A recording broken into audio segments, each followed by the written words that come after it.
दोस्तों, गौतम बुद्ध कहते हैं मुश्किलें या परेशानियां हर इंसान की लाइफ में होती है, वो चाहे छोटी हो या बड़ी, कम हो या ज्यादा। कुछ लोगों की लाइफ में परेशानियां कम होती है और कुछ लोगों की तो पूरी लाइफ ही परेशानी और मुश्किलों से भारी होती है। रोज ना जाने कितने इंसानों का सामना कितनी छोटी बड़ी परेशानियों से होता है। इन्हीं परेशानियों के चलते ज्यादातर लोग जीने की हिम्मत और हौसला खो बैठते हैं या फिर हौसला टूटने की वजह से अपनी मंजिल को हासिल नहीं कर पाते। पर किसी ज्ञानी पुरुष के ज्ञान से ऐसे लोगों की परेशानियों का हल हो जाता है। जी हाँ दोस्तों, ऐसी ही एक छोटा सा सच्ची कहानी है मिस्टर दीपक की है।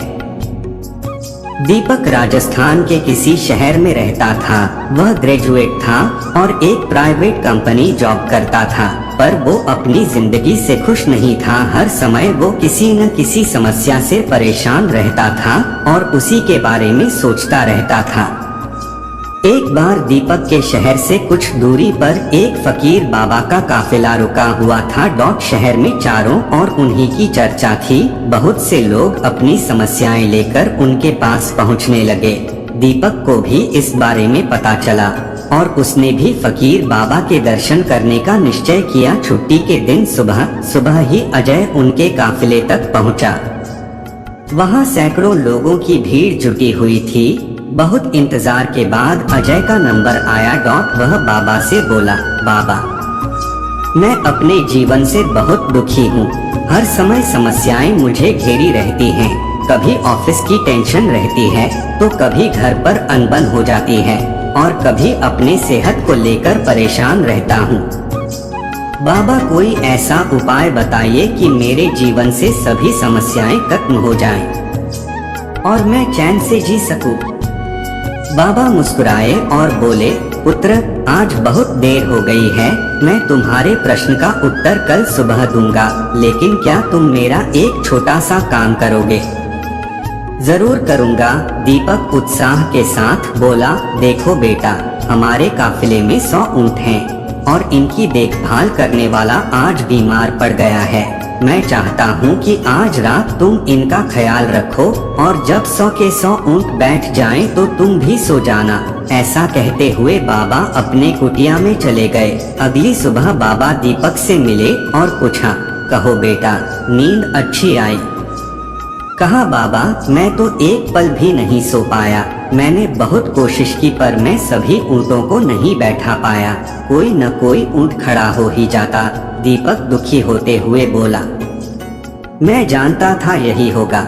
आज तक कभी ऐसा नहीं हुआ है कि ये सारे ऊँट एक साथ बैठ जाएं। बाबा बोले।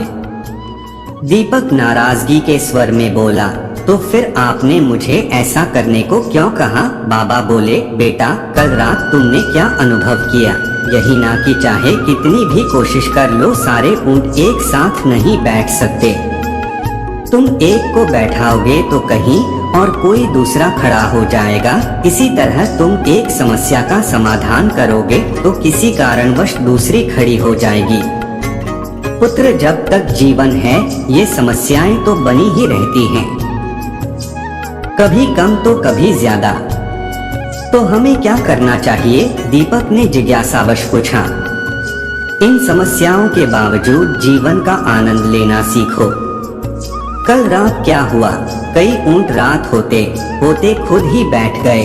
कई तुमने अपने प्रयास से बैठा दिए, पर बहुत से ऊंट तुम्हारे प्रयास के बाद भी नहीं बैठे और जब बाद में तुमने देखा तो पाया कि तुम्हारे जाने के बाद उनमें से कुछ खुद ही बैठ गए। कुछ समझे? समस्याएं भी ऐसी ही होती हैं। कुछ तो अपने आप ही खत्म हो जाती हैं, कुछ को तुम अपने प्रयास से हल कर लेते हो और कुछ तुम्हारे बहुत कोशिश करने पर भी हल नहीं होती। ऐसी समस्याओं को समय पर छोड़ दो। उचित समय पर वे खुद ही खत्म हो जाती हैं। और जैसा कि मैंने पहले कहा, जीवन है तो कुछ समस्याएं रहेंगी ही रहेंगी, पर इसका ये मतलब नहीं कि तुम दिन रात उन्हीं के बारे में सोचते रहो। ऐसा होता तो ऊंटों की देखभाल करने वाला कभी सो नहीं पाता। समस्याओं को एक तरफ रखो और जीवन का आनंद लो। चैन की नींद सो, जब उनका समय आएगा वो खुद ही हल हो जाएंगी। तो दोस्तों, इसी के साथ ये स्टोरी समाप्त होती है। इस स्टोरी से आपको क्या सीख मिलती है, नीचे कमेंट करके जरूर बताना और ज्यादा से ज्यादा दोस्तों में शेयर करें।